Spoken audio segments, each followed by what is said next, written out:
ਲੁਧਿਆਣਾ ਤੋਂ ਲੋਕ ਸਭਾ ਮੈਂਬਰ ਰਵਨੀਤ ਬਿੱਟੂ ਅੱਜ ਅੰਮ੍ਰਿਤਸਰ ਪਹੁੰਚੇ। ਪੱਤਰਕਾਰਾਂ ਦੇ ਨਾਲ ਗੱਲਬਾਤ ਕਰਦੇ ਹੋਏ ਉਹਨਾਂ ਨੇ ਆਮ ਆਦਮੀ ਪਾਰਟੀ ਤੇ ਨਿਸ਼ਾਨਾ ਸਾਧਿਆ। ਉੱਥੇ ਹੀ ਨਾਲ ਕੁਝ ਦਿਨ ਪਹਿਲਾਂ ਪੁਲਿਸ ਵੱਲੋਂ ਗਲਤ ਤਰੀਕੇ ਦੇ ਨਾਲ ਪਲਾਟ ਵੰਡਣ ਦੇ ਦੋਸ਼ ਦੇ ਵਿੱਚ ਅੰਮ੍ਰਿਤਸਰ ਇੰਪਰੂਵਮੈਂਟ ਟਰਸਟ ਦੇ ਸਾਬਕਾ ਚੇਅਰਮੈਨ ਦਿਨੇਸ਼ ਬੱਸੀ ਦੇ ਬਾਰੇ ਉਹਨਾਂ ਨੇ ਕਿਹਾ ਕਿ ਦਿਨੇਸ਼ ਬੱਸੀ ਨੂੰ ਉਹ ਮਿਲ ਕੇ ਆਏ ਨੇ। ਦਿਨੇਸ਼ ਬੱਸੀ ਚੜ੍ਹਦੀ ਕਲਾ 'ਚ ਹੈ। ਕਾਨੂੰਨ ਦੀ ਪ੍ਰਕਿਰਿਆ ਦੇ ਮੁਤਾਬਕ ਅਗਲੀ ਕਾਰਵਾਈ ਅਦਾਲਤ ਵੱਲੋਂ ਕੀਤੀ ਜਾਵੇਗੀ। ਇਸ ਤੋਂ ਇਲਾਵਾ ਆਮ ਆਦਮੀ ਪਾਰਟੀ ਤੇ ਨਿਸ਼ਾਨਾ ਲਾਉਂਦੇ ਹੋਏ ਉਹ ਕਹਿੰਦੇ ਨੇ ਕਿ ਆਮ ਆਦਮੀ ਪਾਰਟੀ ਨੇ ਐਡਵਾਈਜ਼ਰੀ ਕਮੇਟੀ ਦੇ ਬਹਾਨੇ ਜਿੱਥੇ ਆਪਣਿਆਂ ਨੂੰ ਰਿਓੜੀਆਂ ਵੰਡੀਆਂ ਨੇ, ਉੱਥੇ ਹੀ ਦਿੱਲੀ ਦੇ ਮੈਂਬਰਾਂ ਦੀ ਸਿੱਧੀ ਸ਼ਮੂਲੀਅਤ ਪੰਜਾਬ 'ਚ ਕਰਵਾ ਕੇ ਪੰਜਾਬ ਸਰਕਾਰ ਦਿੱਲੀ ਤੋਂ ਨਹੀਂ ਬਲਕਿ ਦਿੱਲੀ ਦੇ ਲੋਕਾਂ ਵੱਲੋਂ ਚਲਾਈ ਜਾਵੇਗੀ।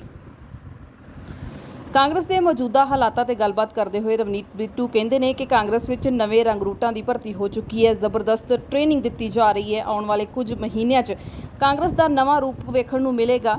ਪੀਪੀਸੀਸੀ ਦੇ ਪ੍ਰਧਾਨ ਰਾਜਾ ਵੜਿੰਗ ਦੇ ਬਾਰੇ ਬੋਲਦੇ ਹੋਏ ਉਹ ਕਹਿੰਦੇ ਨੇ ਕਿ ਰਾਜਾ ਵੜਿੰਗ ਅਤੇ ਉਹਨਾਂ ਨੂੰ ਖੁਦ ਆਪ ਵੀ ਇਸ ਵੇਲੇ ਟ੍ਰੇਨਿੰਗ ਦੀ ਜ਼ਰੂਰਤ ਹੈ। ਉਹ ਅਤੇ ਰਾਜਾ ਵੜਿੰਗ ਇਕੱਠੇ ਟ੍ਰੇਨਿੰਗ ਸੈਸ਼ਨ ਲਾਉਣਗੇ। ਕਾਂਗਰਸ ਦੇ ਮਾੜੇ ਹਾਲਾਤਾਂ ਬਾਰੇ ਗੱਲਬਾਤ ਕਰਦੇ ਹੋਏ ਉਹ ਕਹਿੰਦੇ ਨੇ ਕਿ ਪੰਜਾਬ ਵਿੱਚ ਕਾਂਗਰਸ ਦੀ ਮੋਹਰੀ ਲੀਡਰਸ਼ਿਪ ਜਾਂ ਤਾਂ ਬੀਜੇਪੀ 'ਚ ਜਾ ਚੁੱਕੀ ਹੈ ਜਾਂ ਫਿਰ ਉਹ ਕਿਸੇ ਹੋਰ ਕੰਮ 'ਚ ਵਿਅਸਤ ਹੈ। ਉਹਨਾਂ ਦਾਅਵਾ ਕੀਤਾ ਹੈ ਕਿ ਜਲਦੀ ਹੀ ਜਿਹੜੇ ਕਾਂਗਰਸੀ ਲੀਡਰ ਕਾਂਗਰਸ ਛੱਡ ਕੇ ਭਾਜਪਾ 'ਚ ਚਲੇ ਗਏ ਨੇ ਉਹ ਮੁੜ ਕਾਂਗਰਸ ਦੇ ਵਿੱਚ ਸ਼ਾਮਲ ਹੋਣਗੇ। ਭਗਵੰਤ ਮਾਨ ਵੱਲੋਂ ਬਜਟ ਲੋਕਾਂ ਨੂੰ ਦੱਸ ਕੇ ਬਣਾਉਣ ਦੇ ਚੁਟਕੀ ਲੈਂਦੇ ਹੋਏ ਉਹਨਾਂ ਨੇ ਕਿਹਾ ਕਿ ਭਗਵੰਤ ਮਾਨ ਇੱਕ ਹਾਸ-ਰਸ ਕਲਾਕਾਰ ਹੈ ਤੇ ਅਕਸਰ ਹੀ ਉਹ ਹਾਸੋਹੀਣੀਆਂ ਗੱਲਾਂ ਕਰਦੇ ਰਹਿੰਦੇ ਨੇ। ਪੰਜਾਬ ਵਿੱਚ ਲਾਅ ਐਂਡ ਆਰਡਰ ਦੀ ਵਿਗੜਦੀ ਹੋਈ ਸਥਿਤੀ ਬਾਰੇ ਬਿੱਟੂ ਕਹਿੰਦੇ ਨੇ ਕਿ ਇਹ ਸਰਕਾਰਾਂ ਦੀ ਕਮਜ਼ੋਰੀ ਹੈ, ਜਿਸ ਨਾਲ ਕਿ ਅੱਜ ਪੰਜਾਬ ਪੁਲਿਸ ਆਮ ਆਦਮੀ ਪਾਰਟੀ ਦੇ ਰਾਜ ਵਿੱਚ ਕਮਜ਼ੋਰ ਹੋ ਗਈ ਹੈ। ਉਹਨਾਂ ਕਿਹਾ ਕਿ ਜਦੋਂ ਤੱਕ ਅਸੀਂ ਪੁਲਿਸ ਨੂੰ ਸਸ਼ਕਤ ਨਹੀਂ ਕਰਾਂਗੇ ਉਹਨਾਂ ਚਿਰ ਲਾਅ ਐਂਡ ਆਰਡਰ ਵੀ ਕਾਇਮ ਨਹੀਂ ਕੀਤਾ ਜਾ ਸਕਦਾ। ਉਹਨਾਂ ਨੇ ਆਪਣੇ ਦਾਦਾ ਸਰਦਾਰ ਬੇਅੰਤ ਸਿੰਘ ਦੇ ਸਮੇਂ ਦਾ ਜ਼ਿਕਰ ਕਰਦੇ ਹੋਏ ਕਿਹਾ ਕਿ ਉਸ ਵੇਲੇ ਇਸ ਤੋਂ ਵੀ ਭਿਆਨਕ ਸਮਾਂ ਸੀ ਜਿਸ ਨੂੰ ਪੰਜਾਬ ਪੁਲਿਸ ਵੱਲੋਂ ਸਹੀ ਤਰੀਕੇ ਦੇ ਨਾਲ ਕੰਟਰੋਲ ਕੀਤਾ ਗਿਆ। ਉਹਨਾਂ ਕਿਹਾ ਕਿ ਸਿੱਧੂ ਮੂਸੇਵਾਲਾ ਦੀ ਸਿਕਿਉਰਿਟੀ ਵਾਪਸ ਲੈਣ ਤੋਂ ਬਾਅਦ ਉਸ ਨਾਲ ਵਾਪਰੇ ਹਾਦਸੇ ਦਾ ਜ਼ਿੰਮੇਵਾਰ ਕੌਣ ਹੈ, ਇਸ ਦੀ ਪੜਤਾਲ ਕਰਨ ਦੀ ਜ਼ਰੂਰਤ ਹੈ। Bureau report PGA India news. ਦੇਖੋ, ਪਹਿਲਾਂ ਤਾਂ ਅਸੀਂ ਸਾਰੇ ਹੀ ਦਿਨੇਸ਼ ਬੱਸੀ ਉਹਨਾਂ ਨੂੰ ਮਿਲਣ ਗਏ ਸੀ ਕਿਉਂਕਿ ਉਹਨਾਂ ਦੀ ਅੱਜ ਤਰੀਕ ਵੀ ਸੀ ਤੇ ਸਾਰੇ ਉਹਨਾਂ ਨੂੰ ਅਸੀਂ ਮਿਲ ਕੇ ਆਏ ਹਾਂ। ਬਿਲਕੁਲ ਉਹ ਠੀਕ ਠਾਕ ਨੇ ਤੇ ਸਾਨੂੰ ਕੋਰਟ ਤੇ ਪੂਰਾ ਵਿਸ਼ਵਾਸ ਆ ਤੇ ਉਹਨਾਂ ਨਾਲ ਜਿਹੜਾ ਇਹ ਕੋਰਟ ਦੇ ਵਿੱਚ ਉਹਨਾਂ ਨੂੰ ਨਿਆਂ ਮਿਲੇਗਾ। ਤੇ ਦੂਜੀਆਂ ਗੱਲਾਂ ਬਹੁਤ ਨੇ ਜਿਹੜੇ ਪੰਜਾਬ 'ਚ ਇਸ ਵੇਲੇ ਚੱਲ ਰਹੀਆਂ ਨੇ। ਸਭ ਤੋਂ ਪਹਿਲੀ ਗੱਲ, ਜੇ ਵਿਧਾਨ ਸਭਾ ਦੀ ਗੱਲ ਕਰੀਏ, ਠੀਕ ਆ, ਹਰਿਆਣੇ ਨੇ ਆਪਣੀ ਵਿਧਾਨ ਸਭਾ ਜਿਹੜੀ ਅਲੱਗ ਮੰਗੀ ਆ, ਉਹ ਉਹਨਾਂ ਦੀ ਮਰਜ਼ੀ ਆ ਮੰਗਣਾ ਨਾ ਮੰਗਣਾ। ਪਰ ਇੱਕ ਗੱਲ ਸਮਝਣ ਦੀ ਲੋੜ ਆ, ਤੁਸੀਂ ਵੀ ਇਹ ਜਾਣਦੇ ਹੋ, ਜਿਹੜਾ ਚੰਡੀਗੜ੍ਹ ਆ ਉੱਥੇ ਇੱਕ ਐਡਮਿਨਿਸਟ੍ਰੇਟਰ ਲੱਗਿਆ, ਐਡਮਿਨਿਸਟ੍ਰੇਟਰ ਗਵਰਨਰ ਨੇ ਜਿਹੜੇ ਪੰਜਾਬ ਦੇ, ਜਿਨ੍ਹਾਂ ਨੂੰ ਇੱਕ ਸਾਂਭ ਸੰਭਾਲ ਲਈ ਹੈ, ਉਹ ਪੰਜਾਬ ਦਾ ਇੱਕ ਸਾਂਭ ਸੰਭਾਲ ਲਈ ਉਹਨਾਂ ਨੂੰ ਹੋਮ ਮਿਨਿਸਟਰੀ ਆ ਜਿਹੜੀ ਉਹ ਦੇਖਦੀ। ਤੇ ਇਸ ਕਰਕੇ ਵੀ ਪਹਿਲੀ ਗੱਲ ਤਾਂ ਉਹ ਸਾਡਾ ਏ ਤੇ ਜਿਹੜੀ ਹੋਮ ਮਿਨਿਸਟਰੀ ਉਹ ਤੇ ਪ੍ਰਬੰਧਕ ਲੱਗੀ ਹੈ, ਇੱਕ ਪ੍ਰਬੰਧਕ ਦਾ ਕੋਈ ਵੀ, ਇਹ ਪਾਰਲੀਮੈਂਟ 'ਚ ਗੱਲਾਂ ਕਰਾਂਗੇ, ਪ੍ਰਬੰਧਕ ਦਾ ਕੋਈ ਉਹਦੇ ਕੋਲ ਅਧਿਕਾਰ ਨਹੀਂ ਗਾ ਵੀ ਉਹਦੇ ਵਿੱਚ ਹਰਿਆਣੇ ਨੂੰ ਜ਼ਮੀਨ ਦੇਵੇ ਜਾਂ ਐਸੀ ਹੋਰ ਕੋਈ ਗੱਲ ਕਰੇ। ਉਹਦੇ ਕੋਲ ਤਾਕਤ ਹੀ ਨਹੀਂ, ਪਾਵਰ ਹੀ ਨਹੀਂ ਪ੍ਰਬੰਧਕ।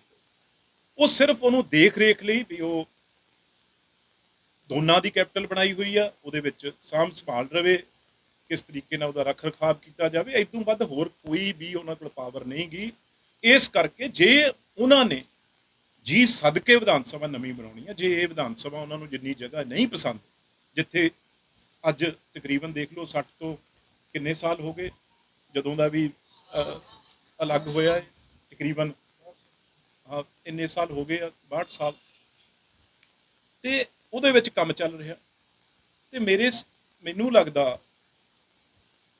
ਇਹ ਕਿਤੇ ਨਾ ਕਿਤੇ ਇਹਦੇ ਵਿੱਚ ਜਿਹੜੀ ਇਹ ਮੀਟਿੰਗ ਹੋਈ ਆ ਪਿਛਲੇ ਦਿਨਾਂ 'ਚ ਜਿਹੜੀ ਜੈਪੁਰ ਦੇ ਵਿੱਚ, ਉੱਥੇ ਹੋਰ ਵੀ ਕਈ ਡਿਮਾਂਡਸ ਉਹਨਾਂ ਨੇ ਰੱਖੀਆਂ ਹੈ ਤੇ ਮੈਂ ਸਮਝਦਾ ਇਹ ਗੱਲ ਅਸੀਂ ਬਹੁਤ ਜ਼ੋਰ ਸ਼ੋਰ ਨਾਲ ਤਕੜੇ ਹੋ ਕੇ ਪਾਰਲੀਮੈਂਟ 'ਚ ਉਠਾਵਾਂਗੇ। ਜਿਹੜਾ 18 ਨੂੰ ਸੈਸ਼ਨ ਸ਼ੁਰੂ ਹੋ ਰਿਹਾ, ਦੂਜੀ ਗੱਲ ਜਿਹੜੀ ਪੰਜਾਬ ਸਰਕਾਰ ਆ ਇਸ ਵੇਲੇ ਦੀ, ਕਿਉਂਕਿ ਮੈਂਡੇਟ ਲੋਕਾਂ ਨੇ ਉਹਨਾਂ ਨੂੰ ਦਿੱਤਾ ਹੋਇਆ, ਤੇ ਉਹਨਾਂ ਨੂੰ ਡਟ ਕੇ ਗੱਲ ਕਰਨੀ ਪਏਗੀ ਆਪਣੇ ਪੰਜਾਬ ਦੀ।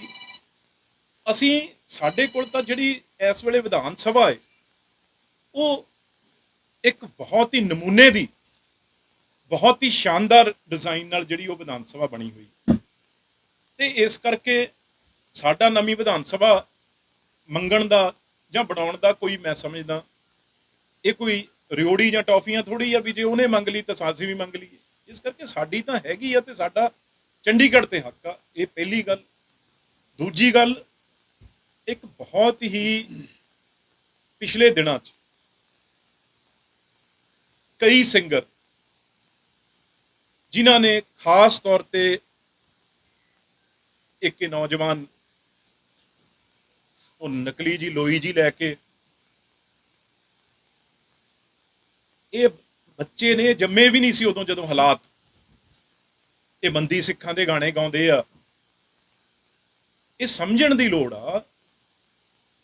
ਇਹ ਮੈਂ ਦੇਖ ਰਿਹਾ ਸੀ, ਖੈਰ ਇਹਨਾਂ ਦਾ ਜਨਮ ਵੀ ਸ਼ਾਇਦ 84-85 ਦਾ ਹੈ, ਜਿਹੜਾ ਇਹ ਮੁੰਡਾ ਜਿਹਦਾ ਇਹ ਗਾਣਾ ਜਿਹਦਾ ਇਹ ਵਿਵਾਦ ਚੱਲ ਰਿਹਾ, ਤੇ ਉਹਨਾਂ ਨੂੰ ਇਹ ਨਹੀਂ ਪਤਾ ਬਈ ਭਾਈ ਸਾਹਿਬ ਜਿਹੜਿਆਂ ਦੀ ਤੁਸੀਂ ਇਹ ਗਾਣੇ ਗਾ ਰਹੇ ਹੋ, ਇਹਦੇ ਪਿੱਛੇ ਮਕਸਦ ਕੀ ਹੈ। ਤੁਹਾਨੂੰ ਪਤਾ ਉਹਦੇ ਕੀ ਹਾਲਾਤ ਸੀ ਪੰਜਾਬ ਦੇ, ਜਿਹਦੀਆਂ ਤੁਸੀਂ ਇਹ ਫੋਟੋਆਂ ਦਿਖਾ ਰਹੇ ਹੋ। ਉਹਨਾਂ ਨੂੰ 14 ਸਾਲ ਦੀ ਗੱਲ, ਕਦੇ 26 ਸਾਲ ਦੀ, ਉਹਨਾਂ ਨੂੰ ਫਾਂਸੀਆਂ ਹੋਈਆਂ, ਉਮਰ ਕੈਦ ਹੋਈਆਂ, ਤੇ ਉਹ ਕਾਨੂੰਨ ਨੇ ਜਿਹੜੀਆਂ ਉਹਨਾਂ ਨੂੰ ਦਿੱਤੀਆਂ ਹੋਈਆਂ। ਇੱਕ ਨਵਾਂ ਟ੍ਰੈਂਡ ਚੱਲ ਪਿਆ, ਖਾਸ ਤੌਰ ਤੇ ਉਦੋਂ ਬਾਅਦ ਆ ਜਾਓ ਜਟਾਣੇ ਤੇ, ਇਹਦੇ ਬਾਰੇ ਗੱਲ ਕੀਤੀ ਬੜੀ। ਮੈਂ ਉਹਨਾਂ ਨਾਂ ਨਹੀਂ ਲੈਣਾ ਚਾਹੁੰਦਾ ਕਿਉਂਕਿ ਇਸ ਵੇਲੇ ਉਹਨਾਂ ਦੀ ਡੈਥ ਹੋ ਗਈ। ਔਰਤੇ ਜਿਨ੍ਹਾਂ ਨੇ ਪੰਜਾਬੀਆਂ ਨੂੰ, ਉਹ ਮੈਂ ਡਿਵਾਈਡ ਨਹੀਂ ਕਰਨਾ ਚਾਹੁੰਦਾ, ਪਰ ਜੇ ਕੋਈ ਬਾਲ ਕੱਟੇ ਵਾਲੇ ਉਹ ਪੰਜਾਬੀ ਨਹੀਂ ਸੀ ਜਿਹੜੇ ਚੀਫ ਇਹਨਾਂ ਨੇ ਮਾਰੇ। ਉਹ ਸਰਕਾਰਾਂ ਦਾ ਫੈਸਲਾ ਸੀ, ਉਹ ਇੱਕ ਅਫਸਰ ਸੀ, ਤੇ ਜਟਾਣੇ ਨੇ ਉਹਨਾਂ ਨੂੰ ਗੋਲੀਆਂ ਮਾਰ ਕੇ ਉਹਨਾਂ ਦੇ ਬੱਚੇ ਨਹੀਂ ਗਏ।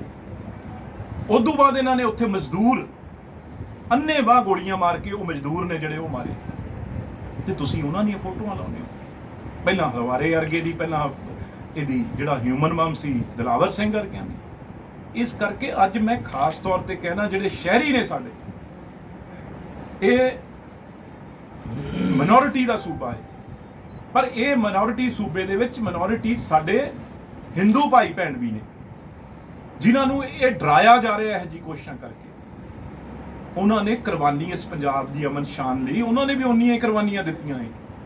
ਉਹਨਾਂ ਦੀ ਅੱਜ ਕੋਈ ਗੱਲ ਨਹੀਂ ਕਰਦਾ। ਇਹ ਨਵਾਂ ਇੱਕ MP ਬਣ ਕੇ ਗਿਆ, ਮੈਨੂੰ ਕਿਉਂ ਗੱਲ ਕਹਿਣੀ ਪੈ ਰਹੀ ਹੈ।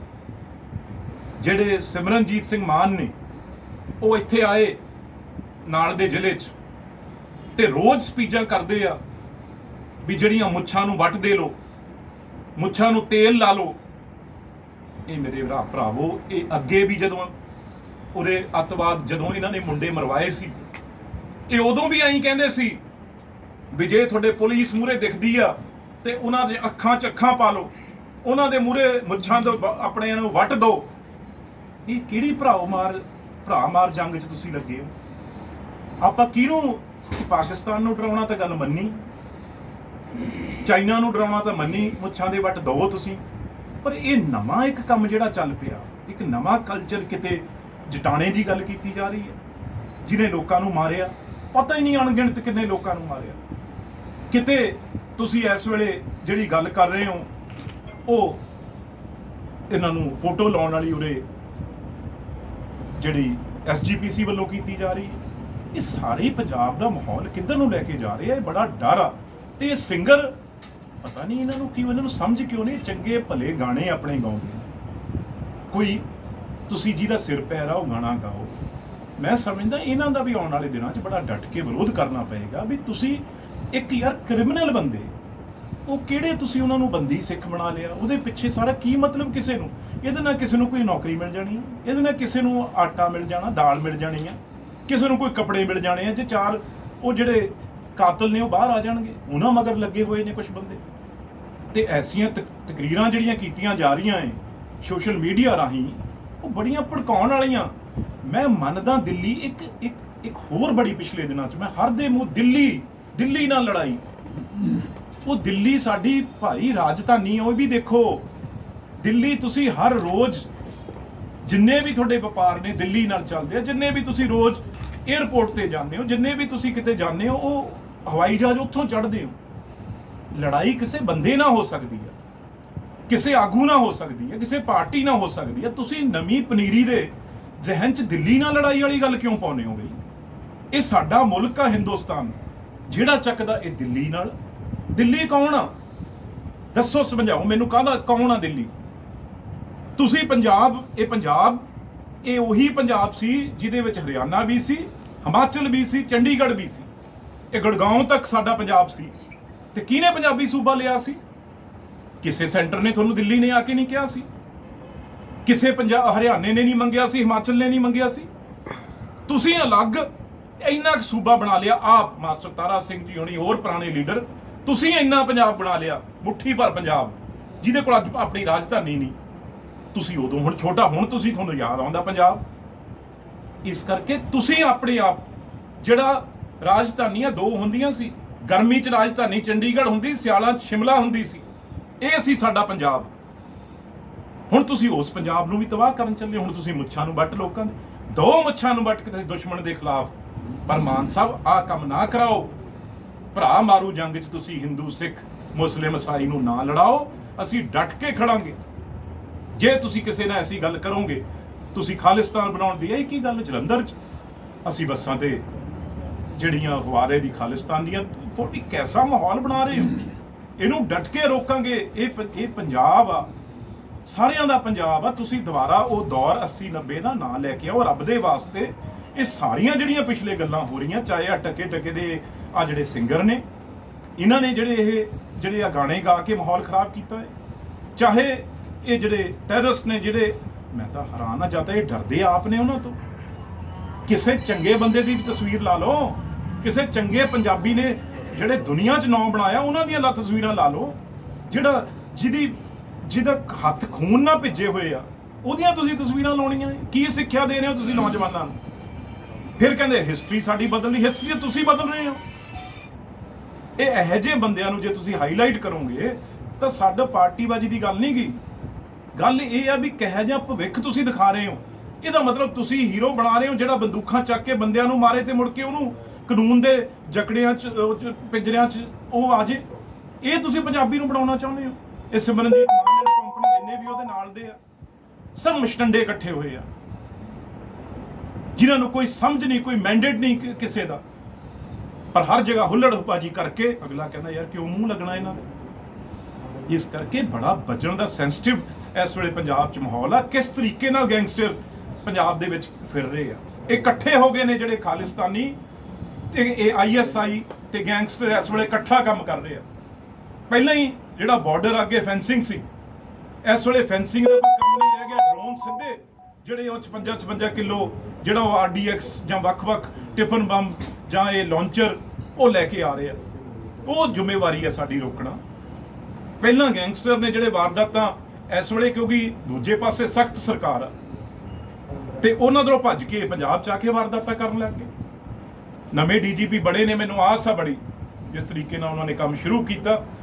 ਬੜਾ ਪਿਛਲੇ DG ਸੀ ਜਿਹੜੇ ਬੜੀ ਕਮਜ਼ੋਰੀ ਦਿਖਾਈ ਉਹਨਾਂ ਨੇ ਵੀ ਸਾਡੇ ਇੰਟੈਲੀਜੈਂਸ ਦੇ ਦਫ਼ਤਰ ਤੇ ਲਾਂਚਰ ਮਾਰਿਆ ਜਾਵੇ।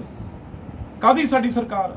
ਤੇ ਇਸ ਕਰਕੇ ਨਵੇਂ DGP ਆਏ ਨੇ, ਉਹਨਾਂ ਨੇ ਉਦੋਂ ਦਾ ਇੱਕ ਦਿਖਾਇਆ ਵੀ ਐਡਮਿਨਿਸਟ੍ਰੇਸ਼ਨ ਜਿਹੜੀ ਆ ਕਿਵੇਂ ਪੁਲਿਸਿੰਗ ਕੀਤੀ ਜਾਂਦੀ ਆ। ਤੇ ਇਹ ਵੱਡੇ ਮੁੱਦੇ ਸੀ ਜਿਹੜੇ ਤੁਹਾਡੇ ਮੂਹਰੇ ਰੱਖਣੇ ਸੀ, ਕਿਉਂਕਿ ਇਹਦੇ ਖਿਲਾਫ ਵੀ ਆਵਾਜ਼ ਉਠਾਉਣੀ ਜ਼ਰੂਰੀ ਆ। ਜੇ ਇਹ ਲੋਕ ਇਕੱਲੇ ਹੀ ਆਵਾਜ਼ਾਂ ਉਠਾਉਣਗੇ, ਦੂਜੇ ਧਰਮਾਂ ਨੂੰ ਡਰਾਉਣਗੇ, ਮੁੱਛਾਂ ਨੂੰ ਵੱਟ ਦੇ ਕੇ ਡਰਾਉਣਗੇ, ਤਾਂ ਇਹ ਬਰਦਾਸ਼ਤ ਨਹੀਂ ਕੀਤਾ ਜਾਊਗਾ। ਇਸ ਕਰਕੇ ਫਿਰ ਕੱਲ ਨੂੰ ਭਰਾ ਮਾਰੂ ਜੰਗ ਆ ਜਿਹੜੀ, ਉਹ ਪੰਜਾਬ 'ਚ ਸ਼ੁਰੂ ਨਾ ਹੋ ਜਾਏ। ਤੇ ਉਹਦੀ ਜ਼ਿੰਮੇਵਾਰੀ ਫਿਰ ਸਿਮਰਨਜੀਤ ਮਾਨ ਤੇ SGPC ਦੇ ਜਿਹੜੇ ਪ੍ਰਧਾਨ ਨੇ, ਇਹ ਕਿਉਂਕਿ ਇਸ ਵੇਲੇ ਨਿਕਲੇ ਤਾਂ ਬਾਦਲ ਦੀ ਜੇਬ 'ਚੋਂ, ਆਪ ਨੂੰ ਤਾਂ ਇਸ ਵੇਲੇ ਕੋਈ ਪੁੱਛ ਨਹੀਂ ਰਿਹਾ। ਦੇਖੋ ਨਾ ਕਿੱਧਰ ਨੂੰ ਗੱਲ ਜਾ ਰਹੀ ਆ। ਜਿਹੜਾ ਸਭ ਤੋਂ ਬੜਾ ਕਾਤਲ ਰਾਜੋਆਣਾ, ਉਹਦੀ ਭੈਣ ਨੂੰ ਖੜਾ ਕੀਤਾ ਤੇ ਜ਼ਮਾਨਤ ਜ਼ਬਤ ਹੋ ਗਈ। 34-35 ਹਜ਼ਾਰ ਪਤਾ ਨਹੀਂ ਵੋਟ ਪਈ ਹੈ। ਤੇ ਇਸ ਕਰਕੇ ਲੋਕ ਹੋਰ ਵੀ ਇਹਨਾਂ ਨੂੰ ਇਹ ਮਾਨ ਗੱਲ ਕਰਦੇ। ਇਹ ਤਾਂ ਲੋਕਾਂ ਦਾ ਇੱਕ ਉਬਾਲ ਸੀ ਜਿਹੜਾ ਕਿ ਭਗਵੰਤ ਮਾਨ ਦੇ ਨਾਲ ਇੱਕ ਮਾਨ ਨੂੰ ਲਾ ਕੇ ਦੂਜੇ ਮਾਨ ਨੂੰ ਉਹਨਾਂ ਨੇ ਬਣਾਤਾ। ਪਰ ਇਹਨਾਂ ਨੂੰ ਸਮਝਣਾ ਚਾਹੀਦਾ, ਇਸ ਗੱਲ ਤੋਂ ਬਾਜ਼ ਆਉਣਾ ਚਾਹੀਦਾ। ਇਹ ਉਮਰ ਨਹੀਂ ਗੀ ਮੁੱਛਾਂ ਨੂੰ ਵੱਟ ਦੇ ਕੇ ਡਰਾਉਣ ਦੀ ਕਿਸੇ ਨੂੰ। ਤੁਸੀਂ ਪਹਿਲਾਂ ਪੰਜਾਬ 'ਚ ਬਹੁਤ ਅੱਗ ਲਾਈ, ਆਪ ਵੀ ਤੁਸੀਂ ਜੇਲ੍ਹਾਂ 'ਚ ਰਹਿ ਕੇ ਜਿਹੜਾ ਹੈ ਉਹ ਸੰਤਾਪ ਭੋਗਿਆ, ਤੇ ਪੰਜਾਬ ਨੂੰ ਵੀ ਤੁਸੀਂ ਉਸ ਅੱਗ 'ਚ ਸਿੱਟਿਆ। ਅੱਜ ਦੇ ਯੁੱਗ ਵਿੱਚ ਸਾਡਾ ਘਰ ਬਿਨਾਂ ਇਲੈਕਟ੍ਰੋਨਿਕ ਐਪਲਾਇੰਸਿਸ ਤੋਂ ਪੂਰਾ ਨਹੀਂ ਹੁੰਦਾ। Mobile phone, TV, AC, fridge, washing machine. ਜੇਕਰ ਤੁਸੀਂ ਵੀ ਆਪਣੇ ਘਰ ਅਤੇ ਆਫਿਸ ਲਈ ਕੋਈ ਇਲੈਕਟ੍ਰੋਨਿਕ ਪ੍ਰੋਡਕਟ ਲੈਣਾ ਚਾਹੁੰਦੇ ਹੋ ਤਾਂ ਗੁਪਤਾ ਰੇਡੀਓ ਤੋਂ ਬਿਹਤਰ ਕੋਈ ਨਹੀਂ। ਗੁਪਤਾ ਰੇਡੀਓ ਤੁਹਾਡੇ ਲਈ ਲੈ ਕੇ ਆਇਆ ਹੈ world leading brand with best technology product ਜੋ ਤੁਹਾਡੀ ਲਾਈਫ ਸਟਾਈਲ ਨੂੰ ਬਣਾਏ ਆਸਾਨ ਤੇ ਸੁਵਿਧਾਜਨਕ। ਗੁਪਤਾ ਰੇਡੀਓ ਅਜਨਾਲਾ ਤੋਂ ਤੁਸੀਂ ਲੈ ਸਕਦੇ ਹੋ ਹਰ ਤਰ੍ਹਾਂ ਦੇ ਪ੍ਰੋਡਕਟਸ ਜਿਵੇਂ AC, cooler, refrigerator, LED, smart TV, mixie, RO, ਪ੍ਰੈਸਾਂ, ਚਿਮਨੀਆਂ, CCTV, ਉਹ ਵੀ ਆਪਣੇ ਪਸੰਦੀਦਾ ਬ੍ਰਾਂਡ ਮਿਟਸੂਬਿਸ਼ੀ, ਹਾਇਰ, ਲੋਇਡ, ਹਿਟੈਚੀ, ਓ ਜਨਰਲ, ਗੋਦਰੇਜ ਤੇ ਸੁਜਾਤਾ ਦੇ ਵਿੱਚ। ਗੁਪਤਾ ਰੇਡੀਓ ਤੁਹਾਨੂੰ ਦਿੰਦਾ ਹੈ 0% ਵਿਆਜ ਦੀ ਸੁਵਿਧਾ। ਕਿਸੇ ਤਰ੍ਹਾਂ ਦੀ ਜਾਣਕਾਰੀ ਲੈਣ ਲਈ ਹੇਠ ਲਿਖੇ ਨੰਬਰ ਤੇ ਸੰਪਰਕ ਕਰੋ। ਪੰਜਾਬ ਦਾ ਹਰ ਮੁੱਦਾ, ਹਰ ਖਬਰ ਸਭ ਤੋਂ ਪਹਿਲਾਂ ਵੇਖਣ ਲਈ ਜੁੜੋ ਸਾਡੇ ਚੈਨਲ PGA ਇੰਡੀਆ ਨਿਊਜ਼ ਦੇ ਨਾਲ। ਲਾਈਕ ਕਰੋ ਸਾਡਾ ਫੇਸਬੁੱਕ ਪੇਜ, ਸਬਸਕ੍ਰਾਈਬ ਕਰੋ YouTube channel PGA India news.